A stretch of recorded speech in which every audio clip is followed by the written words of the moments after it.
3 years ago, I got invited over there to go to a kickboxing event in Moscow. And I thought, well, I've never been there, so I'd like to go over there. And because, I had black belts that have come over and trained with me from Russia, but I'd never been there. At 85 years old, Chuck Norris remains more than a man. He is a myth.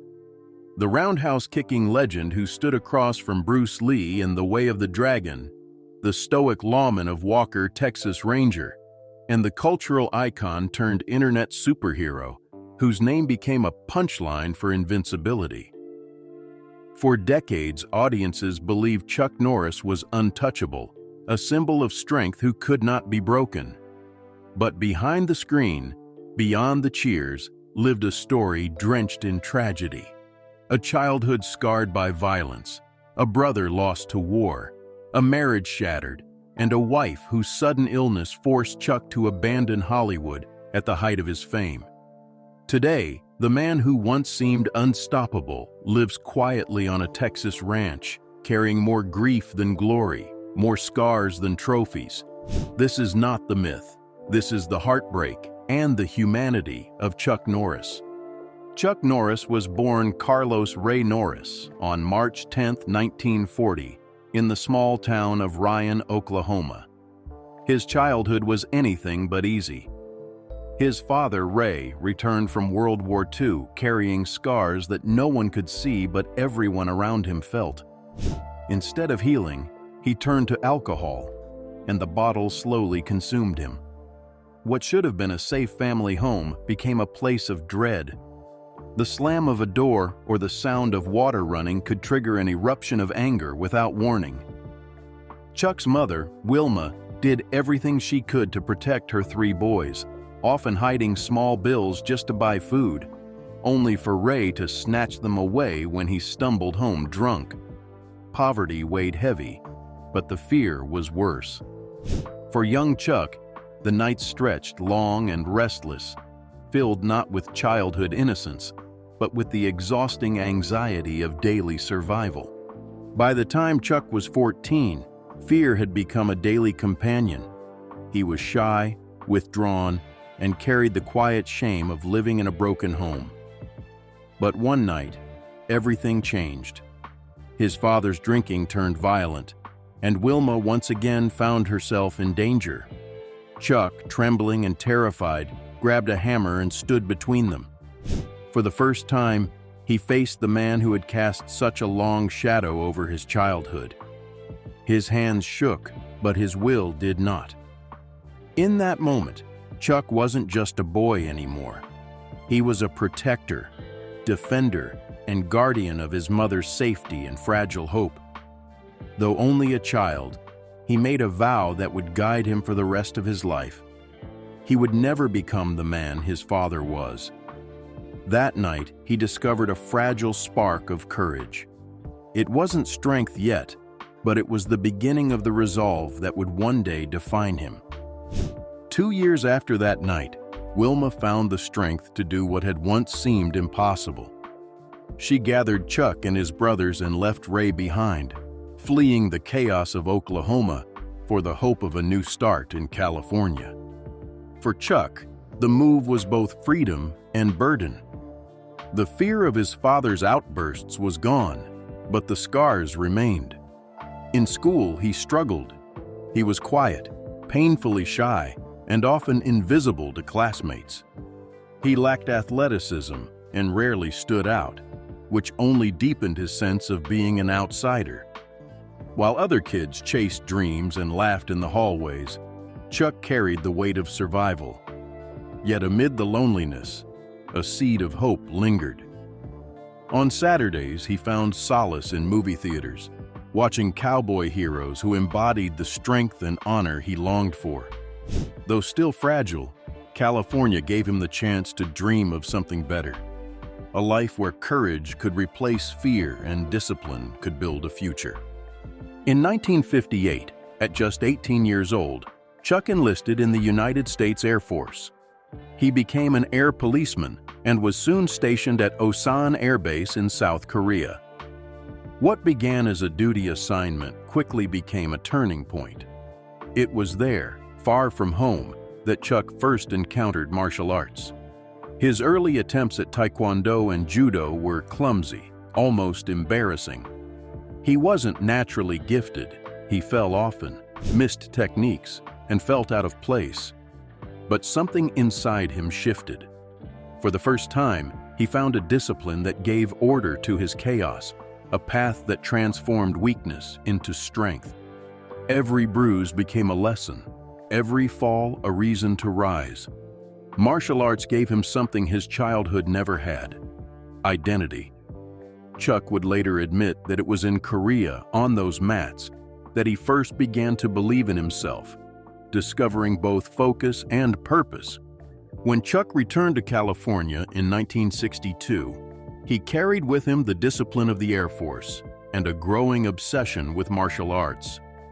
Determined to turn his passion into purpose, he opened his very first karate school in a modest storefront. The room was simple: bare mats, creaking floors, and walls that echoed with emptiness when students didn't show.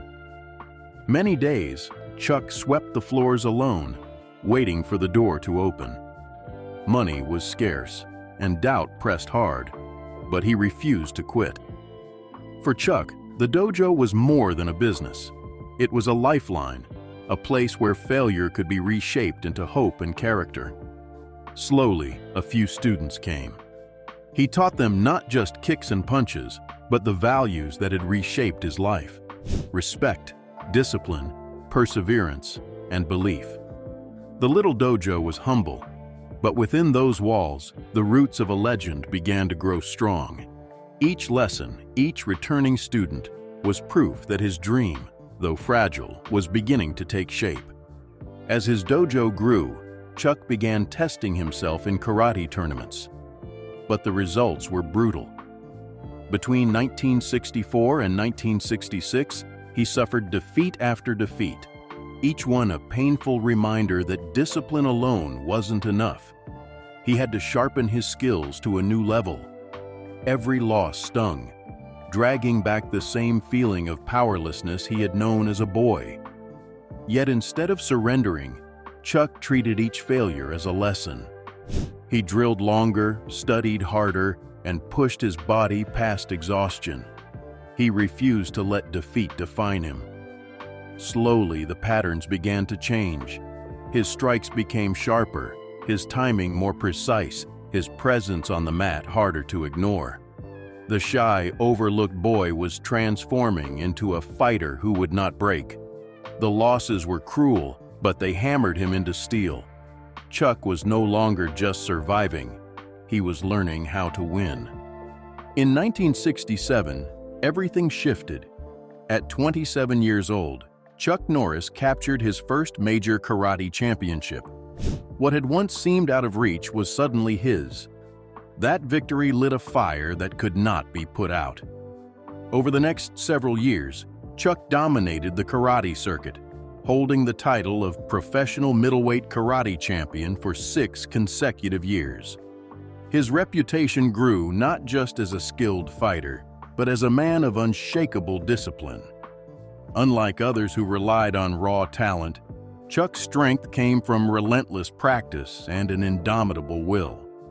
He expanded his schools, teaching students across the United States. But his dojos weren't just about kicks and punches. They were about respect, perseverance, and character, the very values that had carried him out of fear and into strength. By the dawn of the 1970s, Chuck Norris was no longer just a survivor. He was a champion. By 1972, Chuck Norris was a name in martial arts, but few outside the circuit knew him. That changed when Bruce Lee called. Lee was preparing the Way of the Dragon and wanted an opponent who could embody raw power against his lightning speed. The showdown would be staged in Rome's Colosseum, a fight for the ages. Chuck accepted, knowing he would lose on screen, but fearing he'd be remembered only as the man Bruce Lee defeated. What happened instead was historic. Their battle was mesmerizing, a clash of philosophies as much as fists, a dance of precision, discipline, and intensity. Chuck's calm strength, His unyielding presence made him unforgettable. For audiences, he wasn't just a villain, he was a force to be reckoned with. Hollywood suddenly noticed the karate champion from California. Though the film was Bruce's triumph, it opened the door for Chuck. He walked away not diminished, but elevated, his presence seared into cinematic history as the man who stood toe-to-toe with a legend and did not flinch. After The Way of the Dragon, Chuck Norris had a foot in Hollywood, but success didn't come easily. The late 1970s were dominated by larger-than-life stars, Clint Eastwood, Burt Reynolds, and a rising Arnold Schwarzenegger. Chuck was different. He wasn't a trained actor, had no Hollywood connections, and his style was understated compared to the brash charisma of others. To many producers, he seemed like a novelty, not a leading man. His early projects struggled. Budgets were small, critics unkind, and audiences unsure if an American martial artist could carry a film beyond Bruce Lee's shadow. For Chuck, it felt like those empty dojo days, waiting, uncertain if anyone would believe. But persistence defined him. He studied acting, refined his presence, and turned rejection into fuel. In 1978, Good Guys Wear Black finally broke through. Audiences connected with his clean-cut, principled hero. That success proved he could stand alone, and Hollywood began to take him seriously. The 1980s turned Chuck Norris into a household name. He became the face of a new breed of action hero, rugged, patriotic, and unshakable. Films like The Octagon, 1980, Lone Wolf McQuade, 1983, Missing in Action, 1984, Code of Silence, 1985, and The Delta Force, 1986, cemented his place in pop culture. His characters weren't flashy or sarcastic. They were steady, disciplined, and unstoppable, much like the man himself.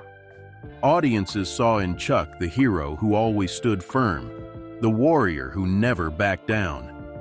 His films played to packed theaters, and his stoic style became a symbol of American resilience during a turbulent decade. But Chuck's rise wasn't just about action sequences.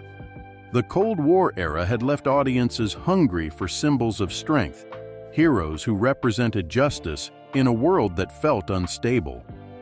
While other stars relied on one-liners or over-the-top bravado, Chuck's appeal was in his silence, his calm determination. He didn't need to boast. He simply acted, and when he did, people believed him.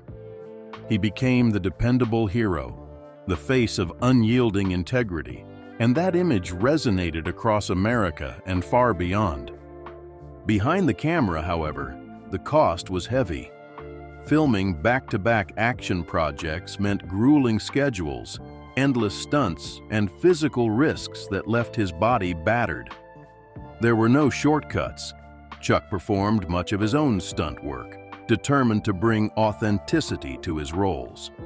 Injuries piled up, yet he never allowed weakness to show. His commitment to discipline, born from his martial arts background, demanded nothing less.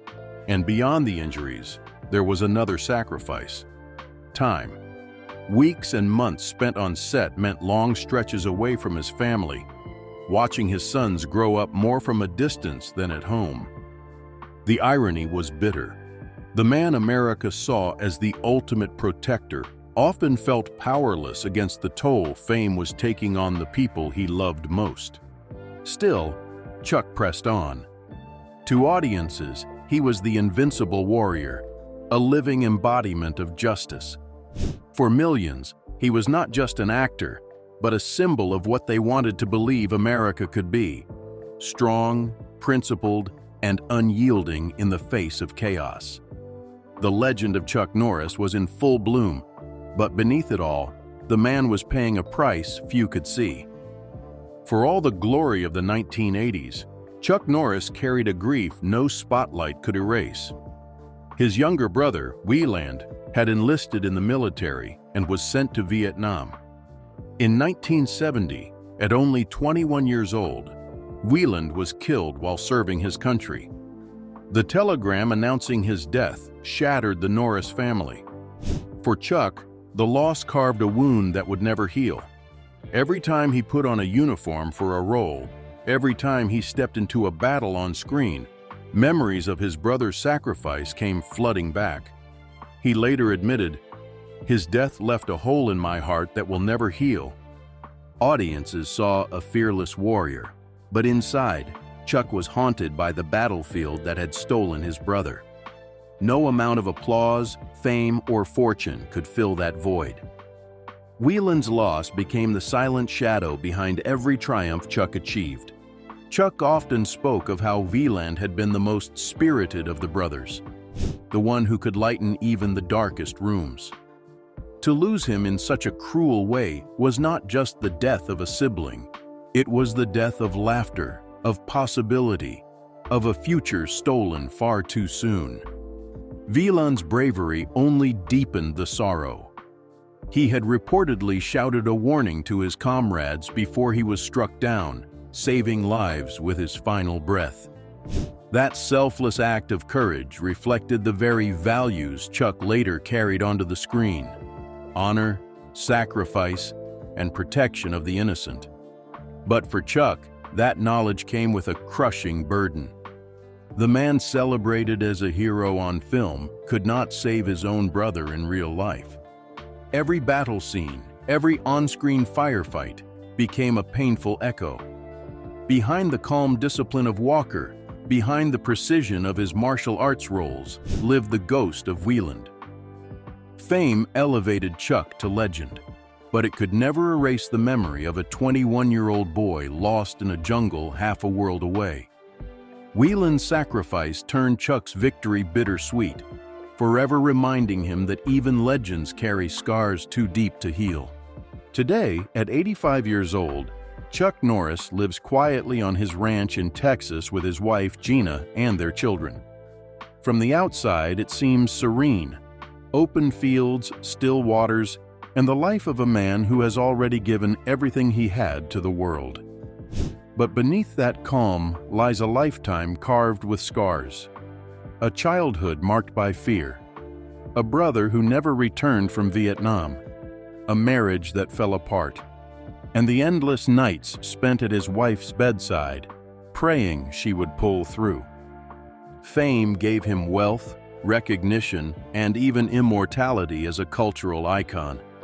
His name became a punchline for strength, a myth of invincibility, yet none of it ever shielded him from heartbreak. That is the tragedy and the truth of Chuck Norris. The world sees the legend who never lost a fight, but the man himself knows strength is not about never breaking. It is about rising, again and again, no matter how heavy the fall. And that is his true legacy. Not just fists or fame, but resilience, devotion, and love. Chuck Norris taught us that even legends bleed, but real heroes never stop standing back up.